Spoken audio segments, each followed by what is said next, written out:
gak bakal masuk surga orang yang mutusin silaturahmi. Di sini katakan susah, bukannya kau tinggal masuk surga, kalau beriman masuk, tapi susah untuk masuknya.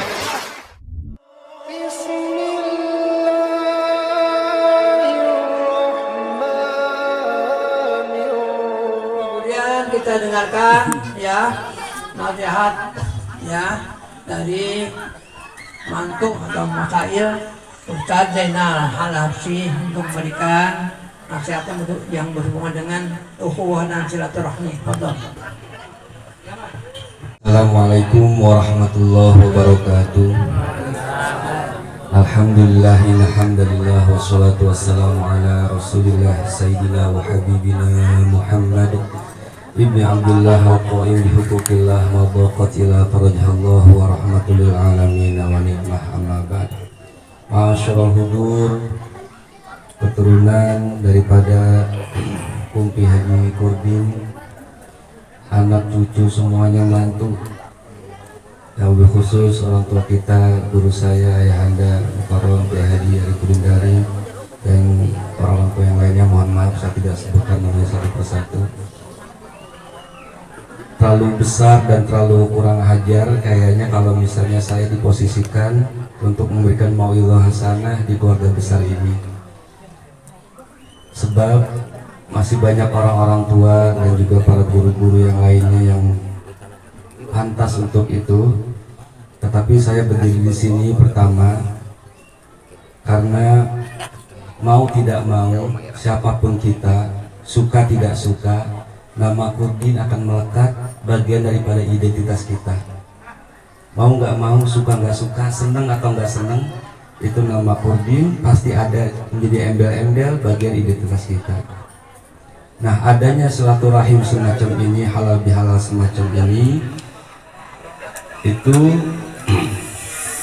nilainya dan sudah menjadi mau'izah bagi kita. Siapa orang yang tidak menghargai pertemuan ini, maka keimanannya dipertanyakan. Maknanya tidak menghargai artinya apa? Ada undangan atau berita perkumpulan yang menisbatkan kita ke Bani Kurdin dan kita tidak menghargai undangan itu, maka itu akan menjadi pertanyaan iman kita. Di dalam sebuah kitab Al-Kabair karya Imam Az-Zahabi ataupun kitab Irsyadul Ibad, ya, ini cerita ada di berbagai kitab. Jadi seolah-olah ini kesepakatan para ulama bahwasanya doa mutusin silaturahim, dosa mutusin silaturahim ini amat sangat besar. Kitab itu ada cerita, ada orang mau berangkat haji di bulan ini, mau berangkat haji, dia nitipin uang kepada temannya, nitipin uang yang banyak. Dalam kitab itu ya alfu dinar, hampir 1000 dinar. Setelah menyelesaikan menunaikan ibadah haji, dia mau datang nemuin temannya itu, ternyata temannya itu sudah meninggal. Dan dia nanya pada ahli warisnya, tahu nggak duit saya yang saya titipin ke bapak kamu naruh di mana? Dan ahli warisnya nggak ada yang tahu. Dan ulama menganjurkan kalau begitu, katanya, kamu balik lagi ke Mekah, di situ ada sumur Zam-Zam, baca doa ini dan panggil namanya. Kalau memang yang meninggal itu termasuk ahlul khair, dia akan menjawab panggilan kamu. Dan ternyata dia jalankan itu wiridannya, dia teriak di pinggir sumur Zam-Zam, memanggil nama orang yang meninggal yang titipin amanat itu, ternyata nggak ada jawaban. Ulama tadi menyarankan kalau memang gak ada di situ, ya mudah-mudahan sih jangan sampai ada di sumur Barhut. Sumur Barhut itu sumur yang ada di negeri Yaman.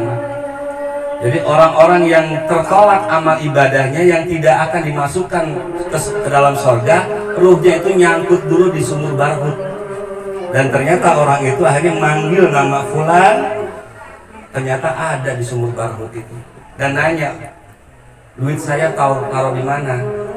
Kata itu orang yang tadi itu, yang meninggal tadi, ruhnya menjawab, duit kamu saya taruh di bawah kolong kasur, di situ ada tanah, kamu gali aja karena saya taruh di pendem di situ. Nah, mumpung masih ada durasi, itu temannya nanya, kenapa kau ada di sini? Bukankah kamu saya kenal adalah orang yang paling soleh? sehingga saya pun berani mempercayakan menitipkan uang yang segini banyak kepada kamu karena kamu amanat orangnya. Kenapa kesolehan kamu, ya, keamalkan kamu ini bisa menghantarkan kamu? Apa jawaban itu orang yang meninggal tadi? Sodaqah hadisan Nabi SAW, sungguh telah benar Nabi Muhammad SAW dalam sebuah hadisnya, la yadkhulul jannata qati'ar rahimi, tidak masuk surga orang yang mutusin silaturahim. Jadi saya itu punya adik karena status ekonominya beda sama saya, jadi saya belagak dalam mau kenal sama dia.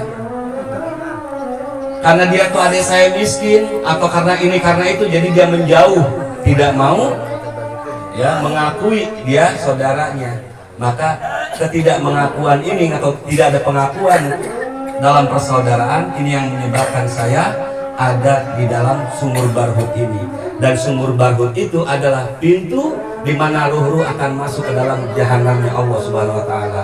Mudah-mudahan kita semua asbab menghargai ini pertemuan, sebab kalau misalnya kita ya tidak menghadiri ini, maka pertanyakan apakah kita beriman, apakah kita tidak menghargai nikmat Allah yang mana Allah katakan wa asbahtu bi ni'mati ikhwana, bukankah aku telah jadikan dengan sebab persaudaraan itu menjadi nikmat.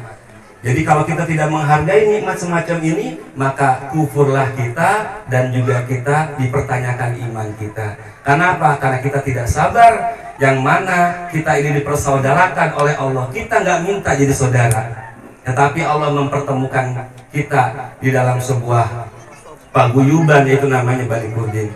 Dan saya ya juga nggak tahu bakal berjodoh dengan putri cantiknya Bapak Haji Mat Sahil.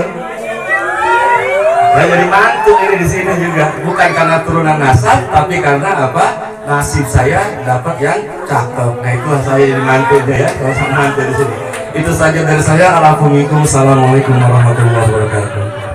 Masya Allah, singkat tapi jelas dan gampang diamalin ya.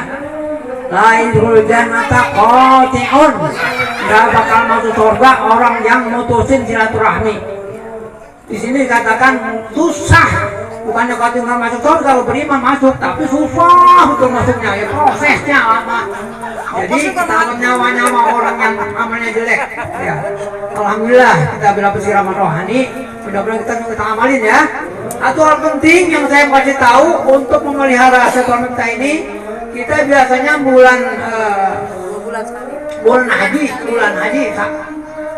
korban itu ada jalan-jalan, jarah. Tahun kemarin kita jarah sambil bawa daging korban. Ini kalau patungan kambing dapat 3 nih, ya. Kalau patungan kambing kita potong di sono. Jadi nanti kita mau musawaratin kemana kita mau jalan-jalan atau ziarah ya. Nanti kita musyawarahkan di grup aja lah ya. Jadi bulan haji biasanya tanggal 10 Ramadan, tanggal 10 Dzulhijjah kita motong kambing. Nanti 2 hari setelah itu kita bawa daging itu ke tempat kita istirahat. Kita makan sate, makan sop dan macam-macam ya. Nah itu aja. Jadi saya rasa dengan kelas sekali ya, tapi nyaman, cukup nyaman dan khidmat ya.